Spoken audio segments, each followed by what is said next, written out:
1 जुलाई 2024 से देश में अब नए कानून लागू हो गए हैं। जी हाँ, 3 नए कानून देश में अब 1 जुलाई से कार्य करने लगेंगे। इसके लिए बहुत बृहद पैमाने पर अधिकारियों को, पुलिस वालों को और सभी लोगों को ट्रेनिंग दी जा रही है। आपको बता दें, इस नए कानून के तहत अब दूसरी शादी करने पर होगी 7 साल की सजा। और नए कानून में आपराधिक कानून, भारतीय न्याय संहिता 2023, भारतीय नागरिक सुरक्षा संहिता 2023 और भारतीय साक्ष्य अधिनियम 2023 को 1 जुलाई 2024 से लागू करने की पूरी तैयारी हो गई है।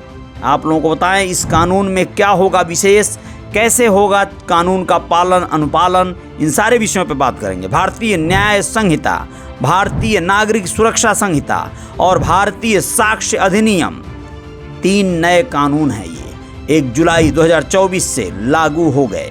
भारतीय न्याय संहिता कानून अब आईपीसी यानी इंडियन पेनल कोड की जगह लेगा। ये तीनों बिल संसद के शीतकालीन सत्र में पारित किए गए थे। अब जानिए क्या है पूरा ये मामला। नए कानून में धारा 375 और 376 की जगह बलात्कार की धारा 63 होगी।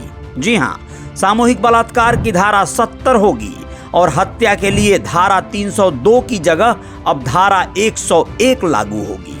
भारतीय न्याय संहिता में 21 नए अपराधों को जोड़ा गया है, जिसमें एक नया अपराध मॉब लिंचिंग है। इसमें मॉब लिंचिंग पर भी कानून बनाया गया है। 41 अपराधों में सजा को बढ़ाया गया है।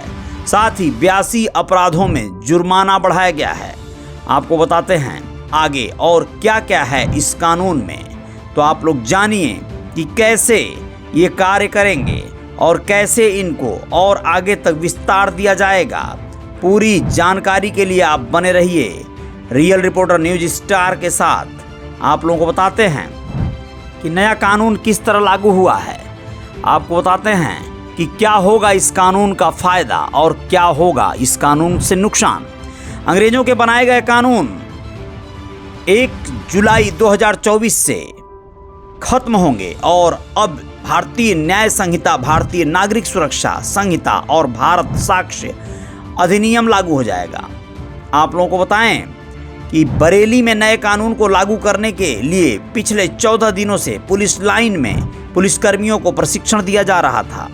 3500 पुलिसकर्मियों को प्रशिक्षण दिया जा चुका है।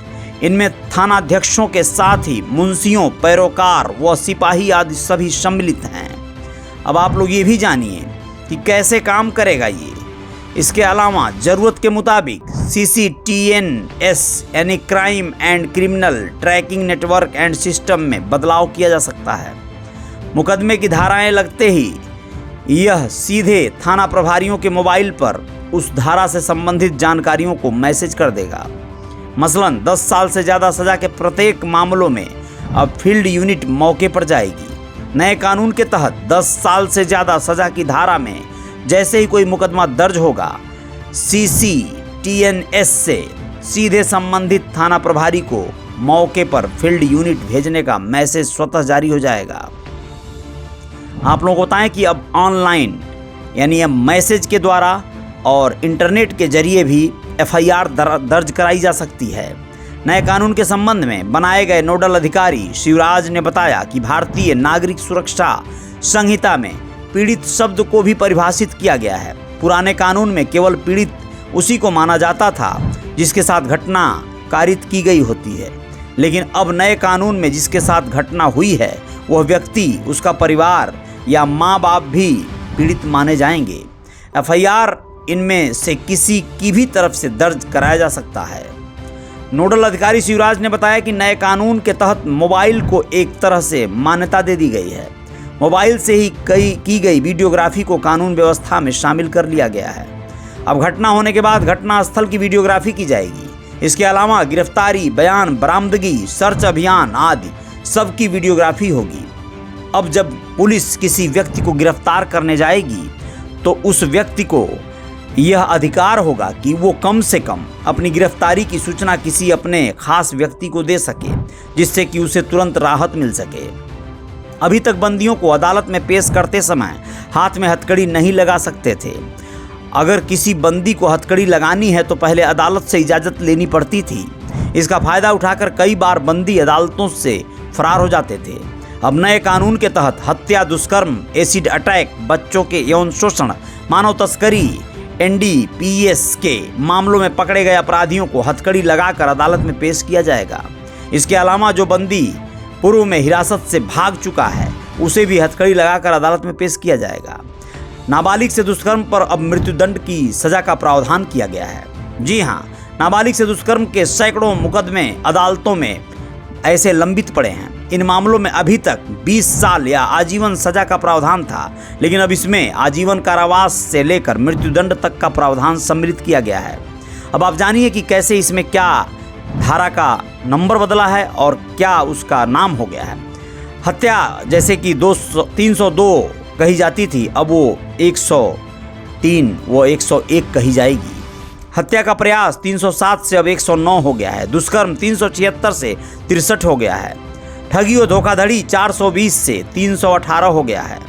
छेड़छाड़ 354 से 74 हो गया है और चोरी 379 से 303 हो गया है। दहेज उत्पीड़न 498A जो था वो 85 हो गया है। दहेज हत्या 304B 80 हो गया है।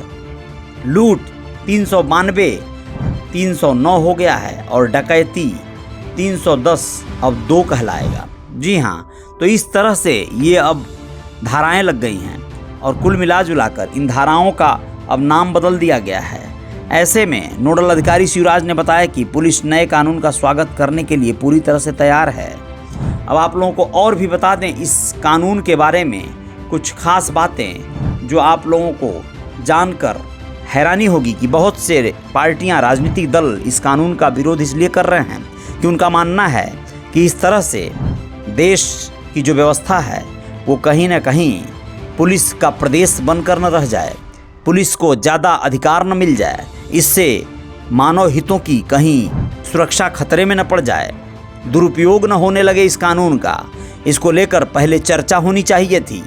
ऐसी सभी पार्टियां जो विपक्ष की हैं, ममता बनर्जी की पार्टी, तृणमूल कांग्रेस हो या फिर कांग्रेस पार्टी, सभी का ऐसा कहना है, ऐसा मानना है। लेकिन इस कानून का बहुत सारे लोग स्वागत भी कर रहे हैं। ऐसा कहा जा रहा है कि अंग्रेजों के बनाए कानून को बदलकर पूरी तरह से भारतीय कानून भारतीयों के द्वारा बनाया गया है, ऐसा कहना है गृह मंत्री अमित शाह का भी। आप लोग क्या कहेंगे कमेंट बॉक्स में लिखकर बताइएगा इस कानून के बारे में। आप लोगों को जानकर कैसा लगा। रियल रिपोर्टर न्यूज स्टार पर अगर आप यूट्यूब पर हैं सब्सक्राइब कर लीजिएगा चैनल को, अगर आप फेसबुक पर हैं तो फॉलो कर लीजिएगा।